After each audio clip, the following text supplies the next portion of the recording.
જા તાલુકાના ટીમાણા ગામમાં સરપંચની મનમાની સામે ગામજનનો રોષ 127 અરજીઓ છતાં ન્યાય અધૂરો।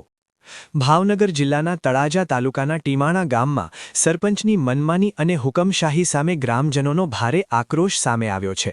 ગામના એક પરિવારને વર્ષોથી નિશાન બનાવી સરપંચ દ્વારા હોદ્દાનો દુરુપયોગ કરવામાં આવી રહ્યો હોવાના ગંભીર આક્ષેપો થયા છે।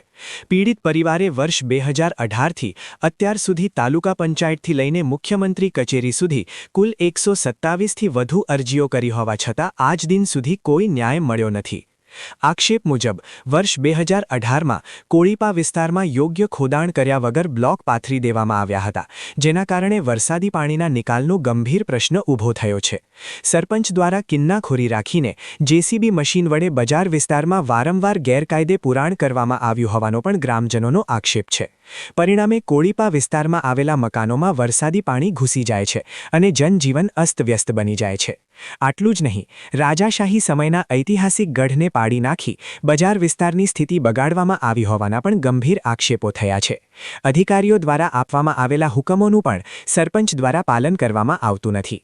ટીડીઓ તેમજ અન્ય અધિકારીઓ દ્વારા પંચ રોજકામ અને સ્પષ્ટ સૂચનાઓ હોવા છતાં હુકમ મુજબની કામગીરી કરવામાં આવી નથી। ગેરકાયદે પુરાણ અને પાણીના યોગ્ય નિકાલની વ્યવસ્થા ન હોવાથી ભારે વરસાદ દરમિયાન કોળીપા વિસ્તારમાં એક મકાન ધરાશાયી થયું હતું, જેમાં પીડિત પરિવારને અંદાજે ₹47,000નું નુકસાન સહન કરવું પડ્યું હતું। પીડિત પરિવાર દ્વારા સ્થાનિક ગુંડા તત્વો દ્વારા માનસિક ત્રાસ અને ધમકીઓ આપવામાં આવી રહી હોવાનો પણ આક્ષેપ કરવામાં આવ્યો છે। પીડિત પરિવારે તંત્રને નમ્ર અરજ કરી છે કે બજારનું સ્તર નીચું લાવી વરસાદી પાણીના યોગ્ય વ્યવસ્થા કરવામાં આવે તેમજ ગટર લાઇનને તેના મૂળ સ્થાને ખસેડવામાં આવે। હવે સૌથી મોટો સવાલ એ છે કે 127 અરજીઓ બાદ પણ આ પરિવારને ન્યાય મળશે કે પછી તંત્ર હજુ પણ મૌન રહેશે?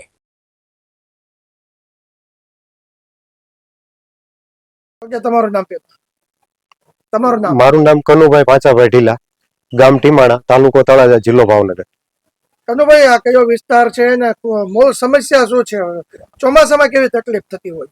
અમારે અહીંયા આ કોળીપા વિસ્તાર કહેવાય છે અને ખડખડવાળી બજાર કહેવાય છે। ચોમાસાની અંદર 1 ઇંચ પણ વરસાદ આવે એટલે અમારા ગામની આ જે ઉત્તર દિશા છે ત્યાં ધાર છે, એનું બધું પાણી આ મકાનોમાં ભરાય છે અને જેના કારણે જેથી કરી અને આ બજાર અને મકાનોને નુકસાન થઈ રહ્યું છે, અતિશય નુકસાન થઈ રહ્યું છે।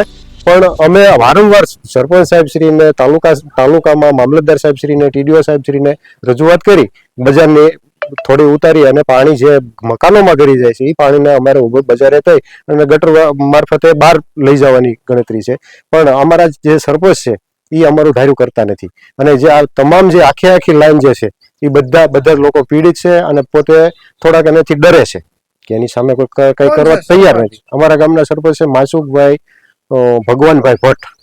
આ અંગે અધિકારીઓ સમક્ષ કોઈ તમે ફરિયાદ કે રજૂઆત કરી છે? હા, વારંવાર ફરિયાદ સાહેબોને કરેલી છે। કોને કરે છે? ટીડીઓ સાહેબને કરી છે। 185 કુલ ટોટલ અરજીઓ આપી છે 2018 પછી, અને અમારી પાસે આધાર પુરાવા સાથેની અરજીઓ છે। અહીંયા અધિકારી કોઈ મુલાકાત આવી કે કરી છે? હા, આજે ટીડીઓ સાહેબ આવ્યા હતા, 3 થી 4 વખત ટીડીઓ સાહેબ આવ્યા હતા અને સાહેબે બરોબર નિર્ણય લીધો છે। સાહેબે કીધું છે કે આ નુકસાન જ કરે છે, પણ છતાં સાહેબનો કોઈ વસ્તુ આ લોકો સાંભળતા નથી અને પોતાનું હિટલરશાહી જેવું વર્તન રાખી અને પોતાની જે આણી મંડળી, સરપંચ આણી મંડળી જેને કહેવાય, એને લઈ અને ખોટા આવેદન પત્રો આપી અને એક પ્રતિષ્ઠિત વ્યક્તિને બદનામ કરવાના ધંધા કરી અને આબરૂ લેવાનો પ્રયાસ કરી રહ્યા છે। અમારા ખુદ સરપંચ જ છે, સરપંચ ખુદ પોતે ગ્રામ પંચાયતના દબાણો કરેલા છે, ગૌચરો વાળેલા છે, પોતે સંલિપ્ત છે, અનેક ગુનાઓમાં સંલિપ્ત હોવા છતાં પણ એ પોતાનું પલ્લું ઊંચું રાખી અને પબ્લિકોને ધાક ધમકી આપીને પણ પોતાનો ઉલ્લો સીધું રાખવા માંગે છે।